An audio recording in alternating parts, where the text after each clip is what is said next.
Hey, this question just came in. Let's walk through it really quick.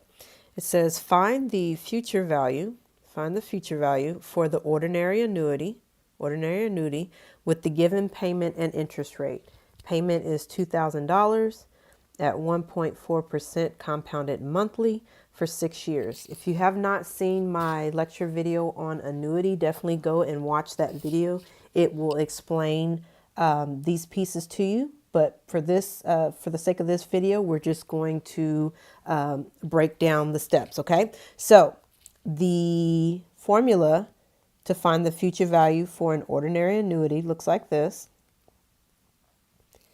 You want to make sure you have these formulas written down because they can be hard to remember. And then you want to remember that our I is R over M. Okay. And our M, or sorry, not our M, our N is M times T. Okay. So you have N in the formula and you have I, and this is how you find the I over N, and then we're going to use this information. Okay. So it's the R over M. Now our R, sorry, I thought that was funny. Our R is 1.40%. We need to convert that to a decimal. So that's going to be 0.0140. And then we're going to divide that by 12. Why are we dividing that by 12? Well, it's compounded monthly. Okay, so the compounded monthly, that means M equals 12. 6 years. And we already have our payment. Okay, so 6 years, compounded monthly. And then this was our rate if I wrote it as a decimal. Okay, so that, and that. Okay, so far so good. So let's continue. When you so yeah, that's our new interest rate, and then M times T. So that's going to be 12 times, we're doing 6 years, so that's going to be 72, right? Yeah, if we know our multiplication. And when you do the division here, I put that in my calculator real quick, you get this. Okay, so far so good. Cool beans. Okay, let's plug this into, make sure y'all can see all that. Okay, we're going to plug it into our formula because now we have our pieces that we need, right? Yep, we have our payment, our I, and our N. So let's come down here and let's fill it in. Okay, so future value is going to be equal to, we have 2,000, times 1 plus, I'm going to go ahead and write it out so you can see what it looks like, because some people like to just put the whole thing in their calculator, and that's fine.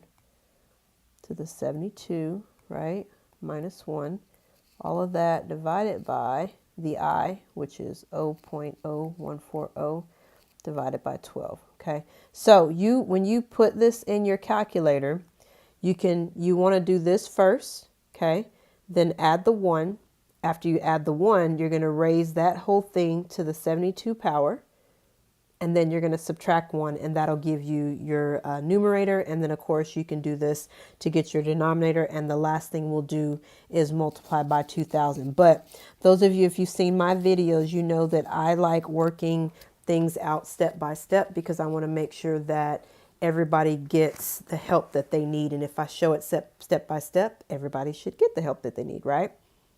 So this becomes 1 plus 0.00116667 to the 72 power minus 1 divided by 0.00116667.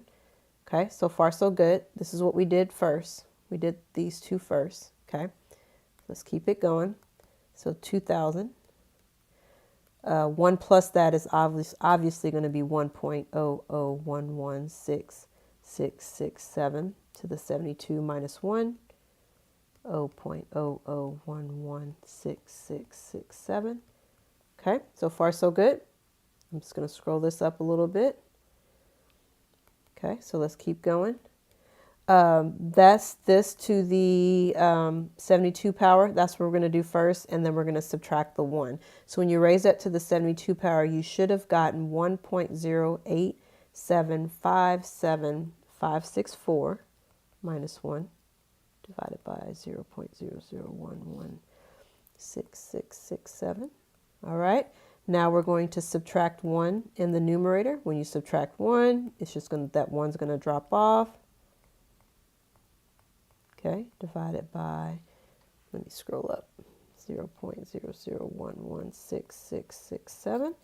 Okay, now in your calculator, you'll do this. Okay, so when we do that division, you should get, you should get 75.06483661. Okay, that's what you should get. And last but not least, when you multiply those two things together, you get 150,129.6732. And if you're round to the nearest cent, okay, so that's going to be 67. So that's our final answer. Cool beans? Easy peasy? Easy peasy. Okay, I hope that helps. Thank you.